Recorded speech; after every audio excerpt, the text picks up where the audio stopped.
তো কালকে সবাই খেয়ে দিয়ে সঙ্গে সঙ্গে চলে গেছে, তারপর আমার কোনো ব্লগ নেওয়া হয়নি, মানে খাবার ব্লগ নেওয়া হয়নি। কালকে বিরিয়ানিটা প্লেটের মধ্যে বাড়ার সঙ্গে সঙ্গে কীভাবে বিরিয়ানিটা না উড়ে গেল, কারণ কালকে সবারই একবেলা ভাত খাওয়া হয়নি, আমরাও খাইনি, জামাইবাবু জামাইবাবুদের গ্যাস শেষ হয়ে গেছে, ওরাও খায়নি। বিরিয়ানিটা খেয়ে এত শান্তি হলো, জামাইবাবু আর দিদি ভেবেছিল মাংস আর ভাত করলে বেশি ভালো হতো।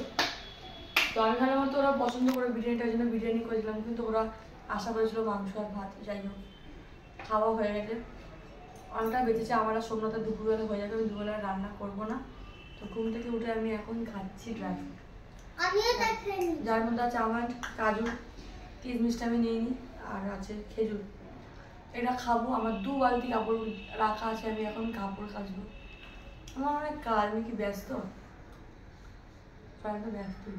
এখানটা আমাদের এইটা কি বলে, এটা এসে গেছে। এটা কোথায় লাগাবো? এই যে এই আরে ছেলেটা কত কাজ করছে।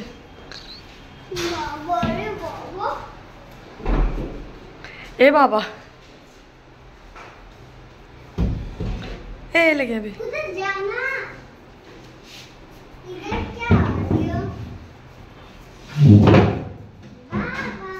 लगाते पारबी सोमनाथ खाटगुलो? तुमको लगाना आता है? क्या? बेड? हम ऑलराउंडर है, सब कुछ आता है हमको। रेंज की नाम था तो खाना भी पका देना। खाना पकाएंगे तो भूखे रहेंगे, तो पकाएंगे, अभी पेट भरा नहीं है, खाली रेंज किनते হবে, रेंज नहीं হবে। ও বাবা, এবার কি হবে? এখন খেল গ্যাস না কত? আমাদের ঘরে নতুন বেড চলে এসেছে, আর বেড ফিটিং করার জন্য আমাকে হেল্প করছে সচিন। আর এখানে মাম পিউ সকাল সকাল বসে গেছে নাস্তা করার জন্য। পিউ খুব স্পেশাল একটা কচুরি পেয়েছে, পিউর ফেভারিট। এখানে পেয়ে গেছি দোকানটা, ডেলি এনে দেবো। তোমারও ফেভারিট? চলো খাও। আর আমার মনে হয় আমরা তো না মেপে চলে গেছিলাম দোকানে, আর ঘরের অনুযায়ী বেডটা অনেক বড় হয়ে গেছে, তাই না পিউ? বড়। এখন আমরা 3 জন। হ্যাঁ, আর একজন আসছে, তার বিছানাটা বড় চাই। বড় চাই বলতে তাদের বিছানা বড়ই হয়, বাচ্চাদের বিছানা। ঠিক আছে, তাও ঘর অনুযায়ী এইটুখানি যে গ্যাপ থাকছে আমার, এর থেকে একটু যদি এটা 5 ফুট হতো তা এতটা কমতো, প্যাচেসটা একটু বড় থাকতো না, ভালো হতো। খাটটা অনেকটাই বড়। তো আমাদের খাট লেগে গেছে। আমি তখন তো অনেক মামাম সকালবেলা উঠে বলছে, মা খাট এসে গেছে। হ্যাঁ, কী করবি? বলে খাটে বসে বসে আমি ড্রয়িং করবো। তো এখন রান্নার জোগাড় হচ্ছে, সেটা হচ্ছে ঢেঁড়স আলু ভাজা, ডিমের ঝোল আর ডাল হচ্ছে আমাদের। কারণ কি, খাট আর ফ্রিজ আসা সেলিব্রেট তো আমরা আগেই করে নিয়েছি বিরিয়ানি খেয়ে, সেই বিরিয়ানি। আর এখন খাটটা হয়ে গেছে, খাটে চাদর ফাদর সব পাতা হয়েছে, নতুন চাদর, শুধু 2টো বালিশ লাগবে, নাহলে খাটটা ভালো লাগছে না। আর দেখি খাটটা পিউ যাচ্ছে এখন। আমার খাটটা একটু বড় হয়েছে কিন্তু একটু না পিউ, অনেকটাই বড়। 7x6 খাট অনেক বড় হয়। 7x6 বড় হয়, কিন্তু আমরা এখন 3 জন, এখন 5x7, এটা বলি 5x7 তো ওইটা আমাদের পারফেক্ট হতো। এবার বাচ্চা যদি হয় তার জায়গা মিনিমাম এতটা লাগে, একটা বাচ্চার জায়গা মিনিমাম এতটা লাগে। তারপরে আমরা 3 জন শোবো না, আমরা রাস্তায় শোবো না, মামা পুরনো বলে খাটে তারা ঢুকে দেবো। আমি নিচে শুয়ে পড়তাম। তো কতদিন নিচে শুকিস? তুই নিচেই শুবি না, খাটটা গেছিস কেন? আমি নিয়ে ফিরে পেতে।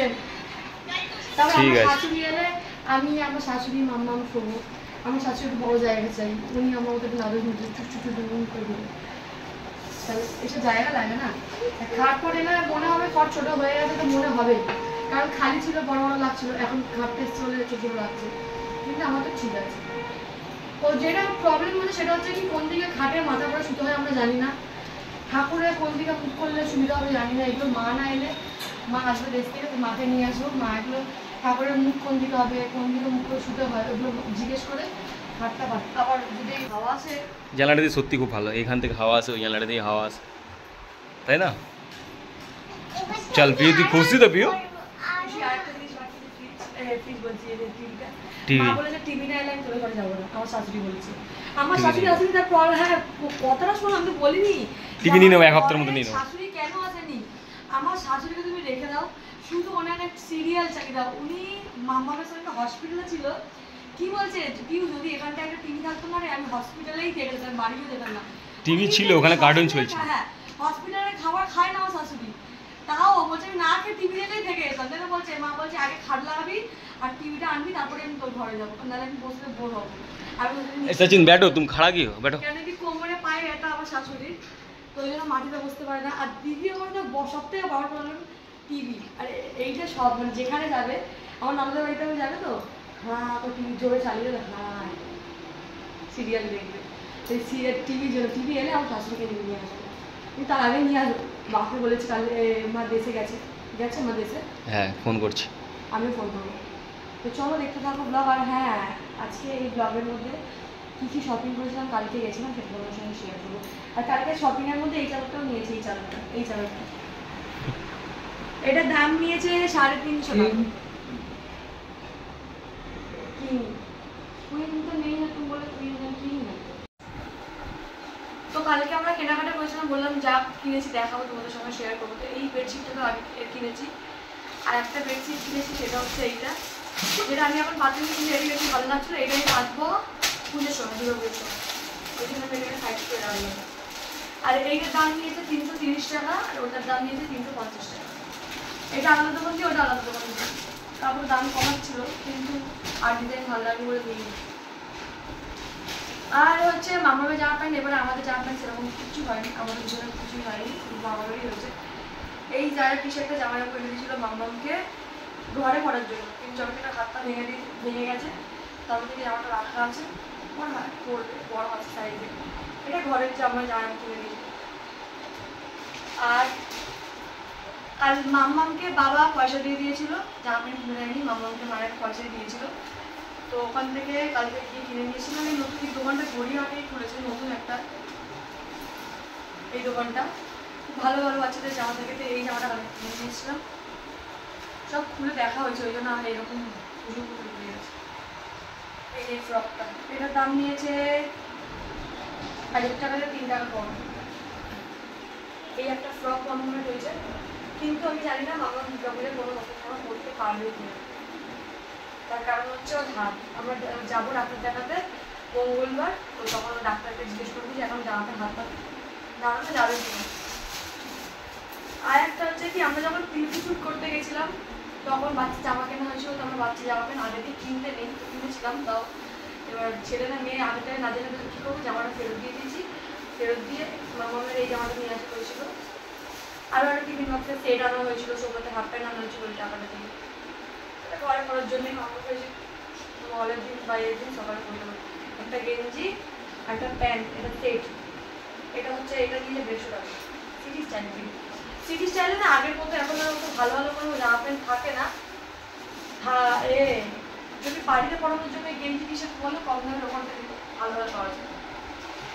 আর মামামের জামাই দেখাচ্ছি, সেটা হচ্ছে এই একটা জামা, এটা দিদি দিয়েছে মামাকে। এটা কি জামসুট বলে, জামসুটি হাফ। এইটা যদি হাতটা নামানো যায় তাহলে এই জামাটা পরতে পারে মামা, একটু যদি হাতটা নামতে পারে। এই একটা, আর এটা তো মায়েরা মামামের সেম দেখেছো, এটা মায়েরা মামামের। এটা নিচে স্কার্ট প্যান্ট, এটা প্যান্ট কিন্তু স্কার্ট টাইপের। ভেতরটা কোথায়, এর ভেতরটা হচ্ছে এইটা আমার মনে হচ্ছে দুর্গাপূজা করতে পারবে, এটা পড়ানো যায়, কারণ এটা শেষে এটা পড়ানো যায়। আর এই ফ্রকটা দিয়েছে হচ্ছে সুপ্রীত ম্যাম, পুজোতে না, সুপ্রীত ম্যাম বলতে মায়েরা স্কুলের টিচার, টিউশনের টিচার যেখানে পড়তে যায়। তো এই যে এই জামাটা দিয়েছে, এটা দুর্গাপুজোতে দেয়নি, দিয়েছিল উনি দিল্লিতে গেছিলো, ওখান থেকে মায়েরা মামার জন্য জামা নিয়েছে। তো আমি ওকে পরাইনি জামাটা, তো সুন্দর জামাটা পরিয়ে দেবো এমনি, তো ওটা আমি রেখে দিচ্ছি এই ফ্রকটা পুজোর সময় পরো। আর একদম পারফেক্ট মাপের। ঠিক আছে, এই হচ্ছে মামামের জামা। আর একটা মামামের জুতো আছে, এবার ম্যাক্স থেকে কেনা হয়েছে, ক্রক্সের মধ্যে 3 কালারের। আমরা এবারে বুট কিছু ভালো জুতো কিনে দিই, তো এখন জানি না ঘুরতে পারবো কিনা মামাম, ঘুরলে একদিন তাহলে ওই জুতোর উপরে ঘুরে, তো মামামকে পরে একটা ভালো জুতো ওখানে নিয়ে দিই সাইডে। আর কালকে গেছিলাম সিলেবাসে, আমার একটা জুতো পছন্দ হচ্ছে, নিয়েছি। সেটা হচ্ছে এটার দাম হচ্ছে 375 টাকা, বেশি দাম না, ওটা বেশি দাম। হ্যাঁ আমি এখন পরবো না, রেখে দেবো, সবাই বলবো হিল কেন নিয়েছো, কিন্তু এটা এখন পরবো না, আমার কোথাও যাওয়ার জুতো নেই, ওই জন্যই জুতো কিনেছি।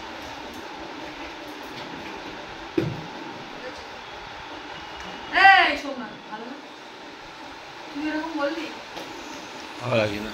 হ্যাঁ, তো এই জুতোটা নিয়েছি কোথাও পরে যাওয়ার জন্য, এখন করবো না, এখন রেখে দেবো। ব্যাস আমাদের শপিং এখানটাই ডান, আর খাটটাও এখানটাই ডান। খাটে বসেছি, দেখো খাট আসতে না আসতে আমি ওই জন্য রেখে দিচ্ছিলাম এগুলো, খাটে বসেই দেখাবো। তো আজকালের মধ্যে গিয়ে একটা বালিশ কিনে নিয়ে আসবো। তো আমার ঘরে জিনিস শেষ, আর দুটো জিনিস থাকবে, হচ্ছে টিভি আর এসি। এসি এখন লাগাবো না, এসি বাদ দাও, টিভিটা লাগাতে হবে। আমার সাথে থেকে ফোন করেছি যে আমি খাট লাগিয়ে দিয়েছি, তোমার কথা মনে পড়ছে, ব্লগে তোমার কথা বলে। তখন মা বলছে তুই টিভিটা লাগা, দেখবি আমার কথা আরও বেশি মনে পড়বে। আমি তাহলে মঙ্গলবার যাবো, আর আমি ঠিক আছে, কিন্তু এর মধ্যে এখন কিনে নিতে পারবো না, আমরা আস্তে আস্তে সব জিনিস নেবো। ব্লগটাকে এখানটা এড করছি, যদি ভালো লাগে তো লাইক কমেন্ট একটা সাবস্ক্রাইব করে দেবে, কোন জিনিসটা ভালো লাগে কমেন্টে জানাবে। তো ব্লগটা এখন এখানে শেষ, দেখা হচ্ছে নেক্সট ব্লগে।